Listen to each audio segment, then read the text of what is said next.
Introducción a Malaquías. Hacía casi 100 años que el pueblo judío había regresado de Babilonia a su tierra después del cautiverio, en el año 538 a.C. El templo había sido reedificado, pero con el transcurrir del tiempo habían dejado de tomar en serio la adoración. Los sacerdotes y el pueblo estaban robando a Dios porque no le daban las ofrendas que le correspondía. Se casaban con personas que no pertenecían al pueblo de Dios. Malaquías anunció que el Señor vendría a juzgar y purificar a su pueblo, que pronto la nación lo había olvidado. Solo mediante el arrepentimiento y la reforma podría el pueblo volver a experimentar la bendición de Dios. El día del Señor, día grande y terrible, se avecinaba. Malaquías tranquilizó al pueblo, pero sin dejar de advertirles. Del profeta Malaquías son las palabras finales de Dios registradas en el Antiguo Testamento. Le seguirían casi 400 años de silencio. Dios volverá a hablar por medio del ángel Gabriel, quien anunciará el nacimiento de Juan el Bautista, el cual preparará el camino para Jesús, el Mesías. Malaquías, capítulo 1. Esta profecía es la palabra del Señor dirigida a Israel por medio de Malaquías. Yo los he amado, dice el Señor. ¿Y cómo nos has amado?, replican ustedes. ¿No era Esaú hermano de Jacob? Sin embargo, amé a Jacob, pero aborrecí a Esaú, y convertí sus montañas en desolación, y entregué su heredad a los chacales del desierto. Edom dice, aunque nos han hecho pedazos, reconstruiremos sobre las ruinas. Pero el Señor Todopoderoso dice, ustedes podrán reconstruir, pero yo derribaré. Serán llamados territorio malvado, pueblo contra el cual siempre estará indignado el Señor.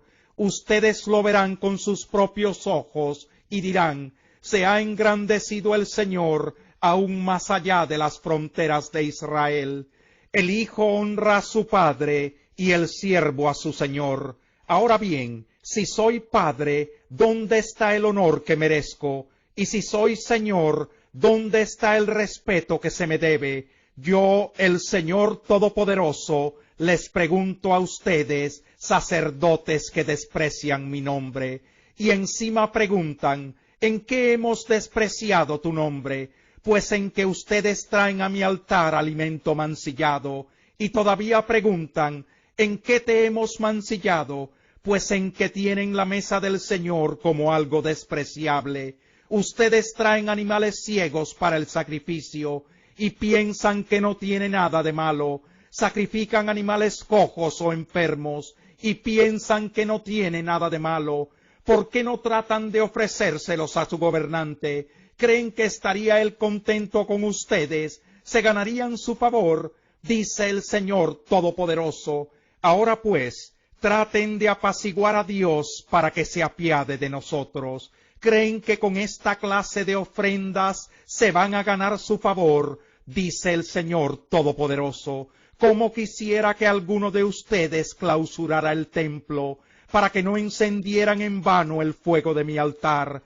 No estoy nada contento con ustedes, dice el Señor Todopoderoso, y no voy a aceptar ni una sola ofrenda de sus manos, porque desde donde nace el sol hasta donde se pone, grande es mi nombre entre las naciones. En todo lugar se ofrece incienso y ofrendas puras a mi nombre, porque grande es mi nombre entre las naciones, dice el Señor Todopoderoso.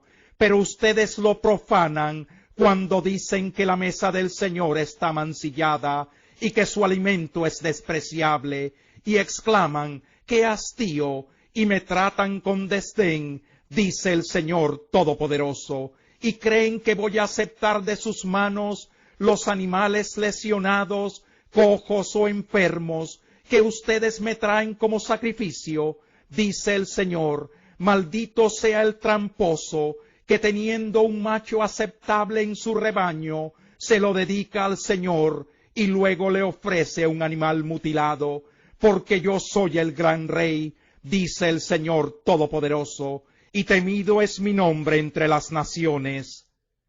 Capítulo 2.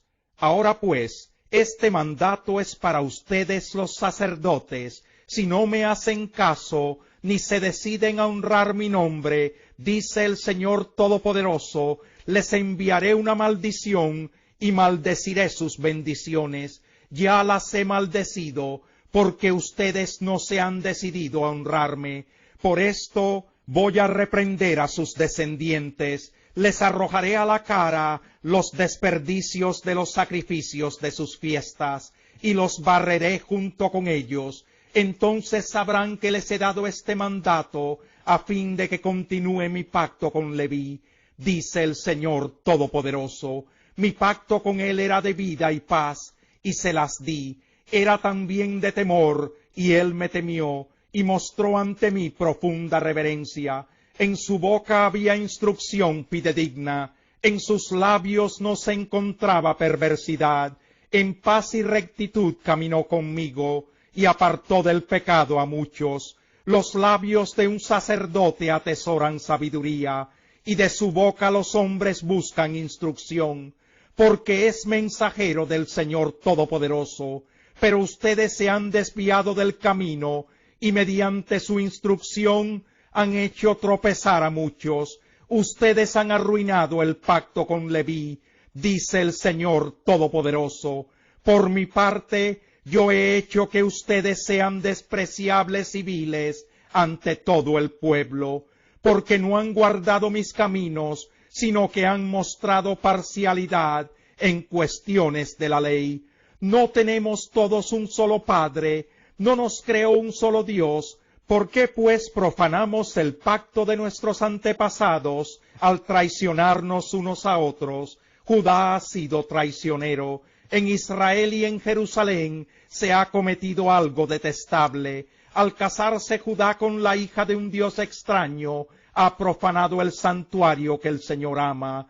En cuanto al hombre que haga eso, quien quiera que sea, que el Señor Todopoderoso lo excluya de los campamentos de Jacob, aun cuando le lleve ofrendas. Otra cosa que ustedes hacen es inundar de lágrimas el altar del Señor. Lloran y se lamentan porque Él ya no presta atención a sus ofrendas, ni las acepta de sus manos con agrado. Y todavía preguntan por qué. Pues porque el Señor actúa como testigo entre ti y la esposa de tu juventud, a la que traicionaste, aunque es tu compañera, la esposa de tu pacto. ¿Acaso no hizo el Señor un solo ser, que es cuerpo y espíritu? ¿Y por qué es uno solo? Porque busca descendencia dada por Dios. Así que cuídense ustedes en su propio espíritu, y no traicionen a la esposa de su juventud. Yo aborrezco el divorcio, dice el Señor, Dios de Israel, y al que cubre de violencia sus vestiduras, dice el Señor Todopoderoso. Así que cuídense en su espíritu, y no sean traicioneros.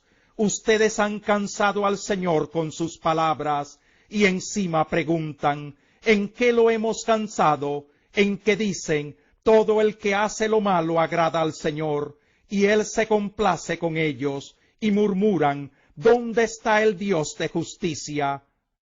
Capítulo 3. El Señor Todopoderoso responde, yo estoy por enviar a mi mensajero, para que prepare el camino delante de mí. De pronto vendrá a su templo el Señor, a quien ustedes buscan. Vendrá el mensajero del pacto, en quien ustedes se complacen. Pero ¿quién podrá soportar el día de su venida? ¿Quién podrá mantenerse en pie cuando él aparezca? Porque será como fuego de fundidor o lejía de lavandero. Se sentará como fundidor y purificador de plata. Purificará a los levitas y los refinará como se refinan el oro y la plata. Entonces traerán al Señor ofrendas conforme a la justicia, y las ofrendas de Judá y Jerusalén serán aceptables al Señor, como en tiempos antiguos, como en años pasados, de modo que me acercaré a ustedes para juicio.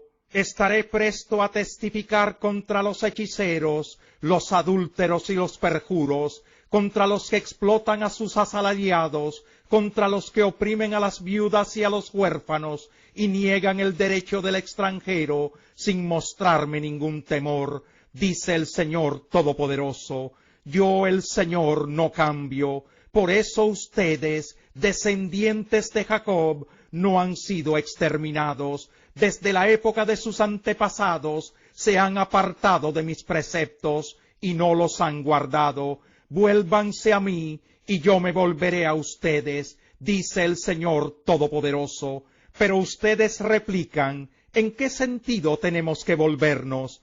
¿Acaso roba el hombre a Dios? Ustedes me están robando. Y todavía preguntan, ¿en qué te robamos? En los diezmos y en las ofrendas. Ustedes, la nación entera, están bajo gran maldición, pues es a mí a quien están robando.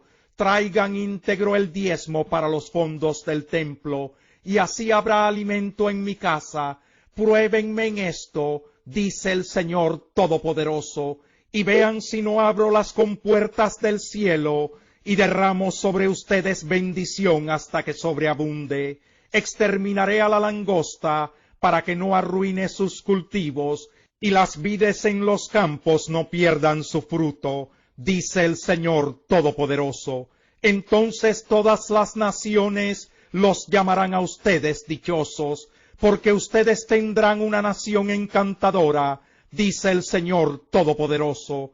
Ustedes profieren insolencias contra mí, dice el Señor, y encima preguntan, ¿qué insolencias hemos dicho contra ti?